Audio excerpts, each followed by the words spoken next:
দেখো, আমার খুব মনে হয় কি যে শিক্ষা জগৎটাকে না অহেতুক একটা ভীষণ ঘেঁটে যাওয়া অবস্থায় আছে। আমার আহ, একটাই স্বপ্ন হচ্ছে যে যখন তৃণমূল দল ক্ষমতায় এসেছে, তখন আমরা শিক্ষা জগৎ নিয়ে একটা নতুন স্বপ্ন দেখেছিলাম যে রাজনীতি মুক্ত একটা পরিবেশ হবে, যেখানে শুধুমাত্র মেধা আর কোয়ালিটি ম্যাটার করবে, এখানে পলিটিক্যাল আইডেন্টিটি ম্যাটার করবে না। হুম হুম। যেভাবে দুর্নীতি করাল ছায়া একেবারে রাজনৈতিক জগতের একটা বিচ্ছিরি অনুপ্রবেশ ঘটে গেছে যে কোনো মানুষের মানে কুকর্মের ফলেই হোক, আমার একটাই পরিবর্তন মনে হয় যে শিক্ষা ব্যবস্থায় একটা স্থিতাবস্থা ইমিডিয়েট আসা দরকার।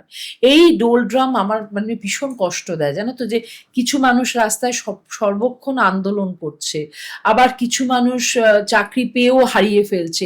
এই যে সবসময় একটা অনিশ্চয়তা আমাদের শিক্ষা ব্যবস্থাকে গ্রাস করছে না, তার ভিকটিম একটা প্রজন্ম হবে। সেইটার থেকে যদি মুক্তি পাওয়াতে পারি, তাহলে একটা বড় জায়গা হবে আমার জন্য।